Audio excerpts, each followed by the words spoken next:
Morning everyone, welcome back to another edition of the expected goals team. Now, this is a team I put together for the Generals Charity League. Didn't start until game week 9, so this team wasn't formed until then.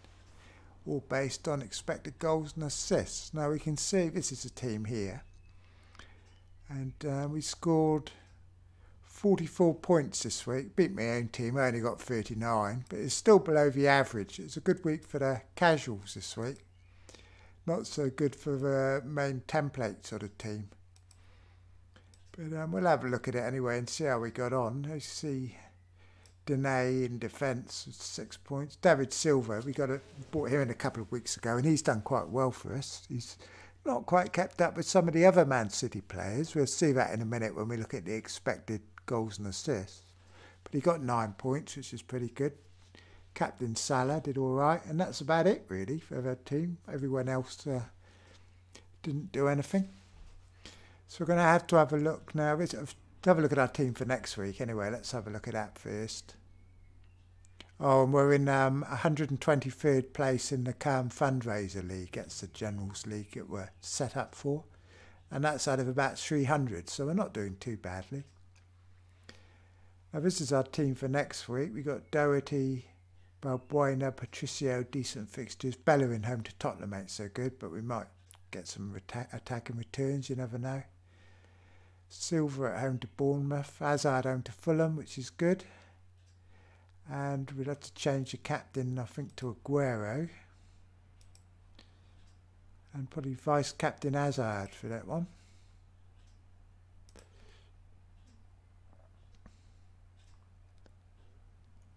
But I'll not forget to save it. I've done that before now, and costly. Right, that's the team there. So we have to decide if we make any transfers. And all our transfers are based on the expected goals and assists. So we'll have a look. Now then, let's see. We'll look at our attackers first. Our three attackers are Aguero, Ings and Wilson. And we can see here that the top attacker on expected goals and assists is still Aguero. And he's over 1. So that means that every game he's going to, on average, he's going to get a goal or assist. So just over 1. One of them anyway. So it's probably about what he has been doing, isn't it? He tends to do something. Right, so it's Aguero, and then we look down the list, and Vardy's actually now the second one. He's sneaked ahead of Wilson. So we got our trio, Aguero, Wilson and Ings, and they're both on the front page, and we can't really do anything about Vardy at this stage because we got 2 free transfers, by the way. But we can't really bring Vardy in because we've got no money in the bank. And our midfielders, we got our 3 premium ones, are Salah, Hazard and Silva. Now, of the 3, Hazard's starting to drop down. He's been overtaken by Sterling and Sané. Notice all these Man City ones. You've got Sané, Sterling, Silva and Mahrez all on the first page. 4 of the first 10. Are all Man City midfielders. It's just amazing, isn't it? And include Aguero in there as well. So that's 6 of the top 10 are all Man City players. But so we can't change our strikers anyway. Not until once Hazard falls out the top 5, if he does, then we'll be able to rejig our entire team. And we've still got our first wild card as well. That's going to have to be used in the next month or so. But now, as they're all on the first page, there's no need to change any of the strikers. So our midfielders are Salah, Hazard and Silva. So we've got those 3. And our next ones are Fraser's our other one, I think. Yeah, Fraser, that's right. So we'll look and see where he is, whether there's anyone we can replace him with. He might have fallen down due to having had some tough fixtures recently. Bernardo Silva, another Man City player. Ryan Fraser, well, he's still there in that spot. I mean, Pogba's just above him and Bernardo Silva above him. But we can't afford Pogba with that. So Fraser's going to stay for the time being. There's no other really option there in his pay level to warrant a change. So we'll have a quick look back at the team. Yeah, so we can't really change any of these. So we've got 2 free transfers as well. We're going to be unusual this week because you're going to see in a moment how unusual it is, because we be keeping all those unless Ings is proper injured. I don't think he is. He's going to, he's a 1 or 2 week injury. Now the thing with these expected stats is they don't really take into account fixtures. So we can see here we're keeping Fraser and Wilson because they're so high on expected goals and assists, and we're not taking into account the fact they're playing Man City away. Well, that's just the way it is, peeps, with this. This is how it's going to, we're going to see how it all plays out, because it's going to work out differently when we manage our own teams. And we don't know if it's better or worse, because the one thing I'm finding with this team here, it needs very few transfers. Transfers just aren't necessary. So we've got to make one because we've got 2 free. But what do? We've got Patricio and Fabianski, happy with them. Defenders, happy with. So there's no need to change anything for this week at all, really. I mean, you could change Bella into a different defender, but he's quite high up on the expected goals and assists, and they've got some good fixtures soon. So I think what we're going to do this week, unless there's an injury, we're just going to forget about our free transfer, because we certainly can't change any of the front 7, and it would just be kind of an unnecessary defensive transfer if we were to make one. So we're just going to leave it, I think. We'll still have 2 next week, and maybe Hazard will have dropped out the top 5 by then, and then we'll be swinging into action if that's the case. There could be an injury somewhere. But we'll have to make a decision on, because if Hazard does drop out the top 5, we have to decide whether we want to allow a double up on Man City. I suppose we do if they're the highest unexpected goals, and I suggest we have to put them in, whether it means 3 Man City attackers or not.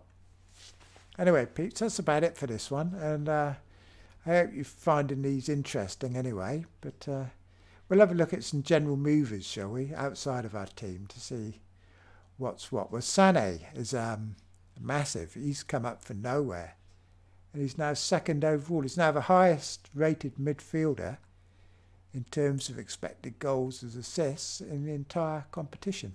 He's gone ahead of Sterling and Salah. I don't know where Mane is. I've got Mane in my team, and he's been doing all right. He got a couple of assists at the weekend. All these you see are all good fantasy assets. Vardy's kind of ignored recently, isn't he? Even Morata. It's funny how Morata's so high in this. It really is. He's Aubameyang's up there, but at least Aubameyang's been producing quite a lot. I mean, Morata hasn't even had an assist yet. I suppose he has had 5 goals, but then again, all these people are reasonable, aren't they? It's just Morata sticks out to me as not really belonging. Sigurdsson's the other reasonably cheapish one, but he's only on the 3rd page. Patterson's quite high, isn't he? Patterson of Cardiff. He's been doing well. And he's been doing better expectedly than he has been in real life. But I watched him the other day and he's looked pretty good. He's super cheap. He's the highest super cheap one on the list. 3rd page is pretty good. I mean, he's ahead of Mane in expected goals and assists. I mean, that's saying something, isn't it? So I was saying expected goals and assists is a load of rubbish, or that Patterson's quite a good option, although he's playing in a bad team. But then again, that kind of all taken into account, I guess, isn't it? So he's ahead of Brooks. Brooks is up there. Eriksen's quite a long way down. I don't know where Dele Alli is. Maybe he hasn't played enough minutes. Maybe that's what it is. He's probably not played enough minutes to get on the list. I'll just lower the setting just to see. So show you what kind of chaos. I'll just put 111 in. Show you what sort of chaos ensues when I do that.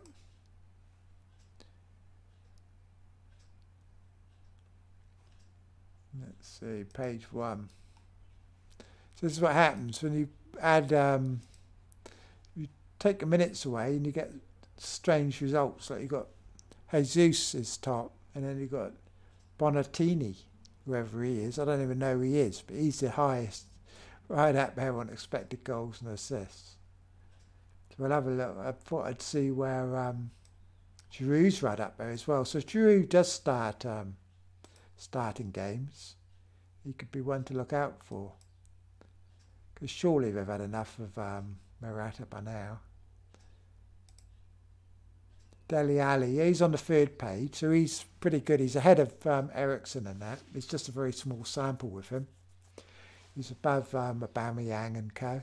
Anyway, peeps, that's about it, and I'll call it a halt, I think, for this one. I'll just get to my last page. Here we go. And that's about it. I'll catch up with you next week. I've been doing these every week, so there'll be one early next week. So we've got a midweek fixtures next week. It's going to be very busy. Okay, that's it then for now. I'll talk to you all later, peeps. Okay, cheers.